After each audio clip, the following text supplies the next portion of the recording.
Let us begin, children, with exercise 8B of HCF and LCM. Now look at the questions. We are going to see the solutions of all these questions in detail. How are we going to do it? So question number 1 is, using the common factor method, find the HCF of. Now you have to find the HCF. In all these steps, children, using which method? The common factor method. So let's begin with it and let's see how to find the HCF using the common factor method. Now we have to find the HCF of 25 and 20. Using which method? Common factor. So first of all, children, you are going to write the common factors. That means the numbers that are going to divide 25 and 20. Now 25 can be divided by 1 completely, 5 completely, and then 25 completely. Similarly, 20 can be divided by 1. It can be divided by 2. 2 10s are 20. 5 4s are 20. And then of course 1 into 20, that means it will come in the table of 1 as well as the number itself. Now which is the biggest number? Because we are finding the HCF, that is the highest common factor. So 5 is the common factor and that is the biggest number, so the HCF becomes 5. I've taken one more sub part of it, children, the fifth part, where we have to find the factors of 4 numbers. So how are we going to do? Let's see that. We have to write the numbers, children, and we have to start finding the factors of 24. Now when you are writing the factors, children, one easy method can be you just see the tables, and wherever they are coming in that table, you can write both of them as the factors. Like in 1, every number will come in the table of 1. So 1 is there. Then if you take the table of 2, children, 2 12s are 24. So I have written 2 also, I have written 12 also. Now 3 also will divide 24 completely. So 3 8s are 24. So 3 and 8 both are factors. 4 6 are 24. So 4 and 6 both are factors. So that ways I have written for all of them. You can have a look at it. And then I have taken the common number that was there in all the 4. So 3 was the common number and that was even the biggest number. Right? That was even the biggest number. So the HCF over here clearly becomes 3. Second is find the HCF using the prime factor method. Now we have to make use of which method? The prime factor method. Now when we are making use of prime factor method, children, what we do is you write the numbers and then we see the prime factors of them. This is how you factorize. I have shown you. Let's start with the third subpart, where we have 3 numbers, 40, 60 and 80. See, for 40 I have started factorizing. So by 2 it will divide 40 how many times? 20 times. Again with 2 we can divide 20 how many times? 10 times. 2 can divide 10 how many times? 5 times. And 5 will divide 5 how many times? 1 time. So until and unless you reach over here to 1, we keep on dividing them. And this what you are getting over here are the prime factors. So I have done for 40, 60 and 80. Then what you do is you write them like this. 40, 2 into 2 into 2 into 5. 60 can be written as 2 into 2 into 3 into 5. Similarly, 80 is 2 into 2 into 2 into 2 into 5. And then we see what are the common numbers. Now 2 is there in all 3. Again 2 is there in all 3. And then 2 is present here and here, but it is not here. Similarly, 5 is present in all 3. So we have taken 2, 2 and 5. And when you multiply them together, so HCF is equals to 2 into 2 into 5, which is 2 2s are 4, 4 5s are 20. I'm showing you one more sub part of it, children, of 48, 84 and 88. Similarly, you first factorize all the 3 numbers and then you write the factors in the form of multiplication together. 2 into 2 into 2 into 3 like that. And then see which are the common numbers. Now 2 was there in all, so we underlined. Again 2 was there in all, you underline. And then there is no other number which is common in all the 3. So you just multiply 2 into 2 and so the HCF becomes how much? 4. Now the third question is, children, you have to again find the HCF using which method? The division method. Now I have taken the fourth subpart over here, children, because it had 4 numbers. The others had 2 numbers, so you can do it yourself. I am explaining you how to go about with 4 numbers.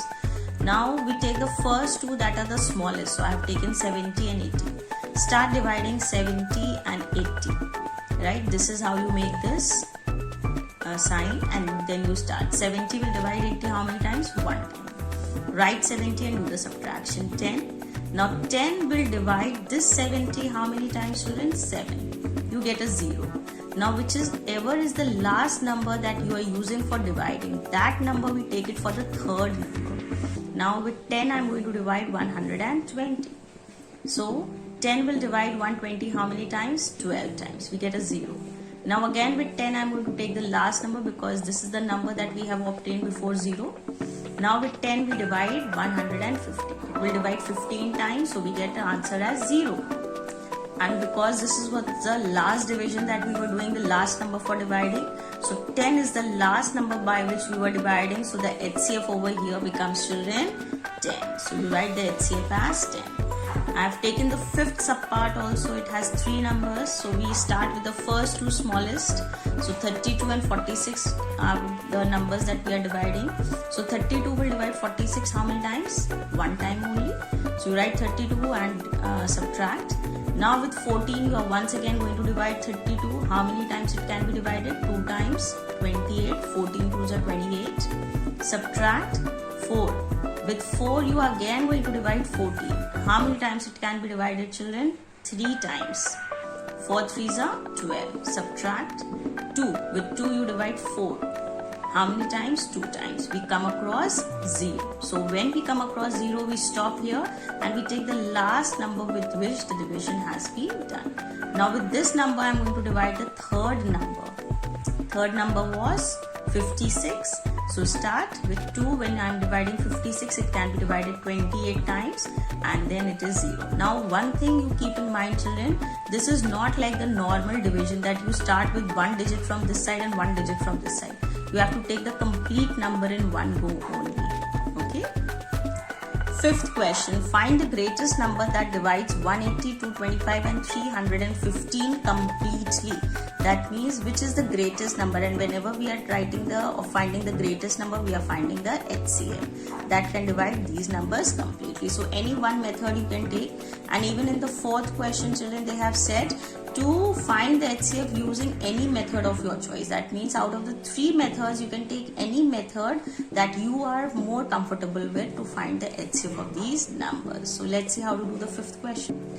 Now for doing the fifth question, I have taken division method, children. By 180, I am dividing 225. We come across zeros over here and 45 is the last number. So with 45, I divide 315. It comes 7 times.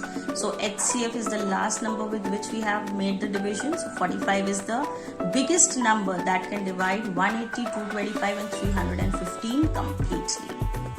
Sixth question is, show that 45 and 56 are co-prime numbers. Now co-prime numbers means, children, numbers that do not have any factor that is common for both of them except 1. So let's see the co-prime numbers. So I have first done the factorization of 45 and 56. This is how we come across. I have written the factors over here, children. 45 is 3 into 3 into 5 and 56 is 2 into 2 into 2 into 7.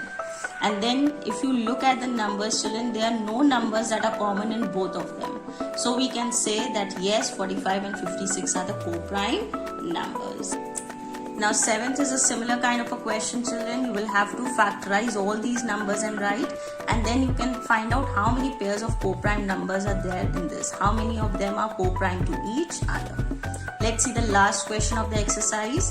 Find the greatest number that will divide 93, 111, 129, leaving a remainder 3 in each case. That means if you divide with the HCF any of these numbers, every time you should get a remainder as 3. So how are we going to do it? Let's see.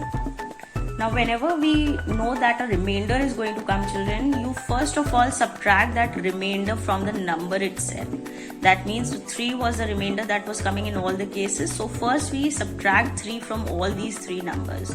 We come across 90, 108 and 126. Now these are the new numbers for which you have to find the HCF. So I have taken the division method, and from the division method I come across the last number, that was 18. So my HCF is how much? 18. Now 18 is the biggest number that can divide 90, 108 and 126 completely. But if by 18 you are going to divide 93, 111 and 129 children, every time you will get a remainder, that is 3.